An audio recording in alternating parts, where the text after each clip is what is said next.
ಅಯ್ಯಯ್ಯೋ 3 ಜನ ಹೆಣ್ಮಕ್ಳಾಗೋಗ್ಬಿಟ್ರ ಅಂತ ನಮ್ಮಮ್ಮನ್ನ ಯಾರು ನೋಡಕ್ ಬರಲಿಲ್ಲ. ಆದರೆ ನಮ್ಮಮ್ಮ 3 ಜನ ಹೆಣ್ಮಕ್ಳಲ್ಲಿ ಮಧ್ಯದವಳ ನನ್ನನ್ನು ಯಾವ ಲೆವೆಲಿಗೆ ಅಟಾಚಲವಾಗಿ ಬೆಳೆಸಿದ್ರು ಅಂತ ಅಂದರೆ LKG UKG ಇಂದ ಹಿಡಿದು 2nd ಸ್ಟ್ಯಾಂಡರ್ಡ್ವರೆಗೂ ನಾನು ಹುಡುಗನ ಡ್ರೆಸ್ಸಲ್ಲೇ ಸ್ಕೂಲಿಗೆ ಹೋಗಿದ್ದೀನಿ, ಬಂದಿದ್ದೀನಿ. ಮನೇಲೂ ಹುಡುಗನ ಡ್ರೆಸ್ಸೇ, ಏನಾದರೂ ಫಂಕ್ಷನ್ ಇದ್ರು ಹುಡುಗನ ಡ್ರೆಸ್ಸು.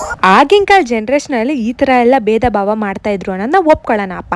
ಆದರೆ ನಾನು ನಮ್ಮ ಅಕ್ಕ ನನ್ನ ತಂಗಿ ಎಲ್ಲ 2000 ಬಾರ್ನೇನೆ, ಆದ್ರೂ ಈ ಪಟ್ಟಿ ಅವಮಾನಗಳನ್ನ ಎದುರು ನಿಂತಿದ್ದೀವಿ. ನಾನು ಇವಾಗ ಹೇಳೋ ಮಾತು ಸರಿನಾ ತಪ್ಪ ಅಂತ ನೀವೇ ಹೇಳಿ.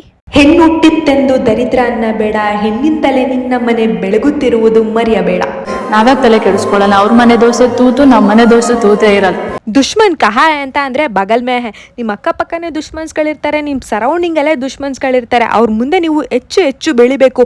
ಎಕ್ಸಾಂಪಲ್ ನನ್ನನ್ನೇ ತಗೊಳ್ರಿ, ಬಾಯಿ ತುಂಬ ಉಣ್ಣ ಆಗಿದ್ರು ವಿಡಿಯೋಸ್ ಮಾಡೋದು ಮಾತ್ರ ಸ್ಟಾಪ್ ಮಾಡಿಲ್ಲ. ನಮ್ಮಂಥವ್ರಿಗೆ ನಿಮ್ಮ ಸಪೋರ್ಟು ಖಂಡಿತ ಇರಲೇಬೇಕು, ಆಯ್ತಾ?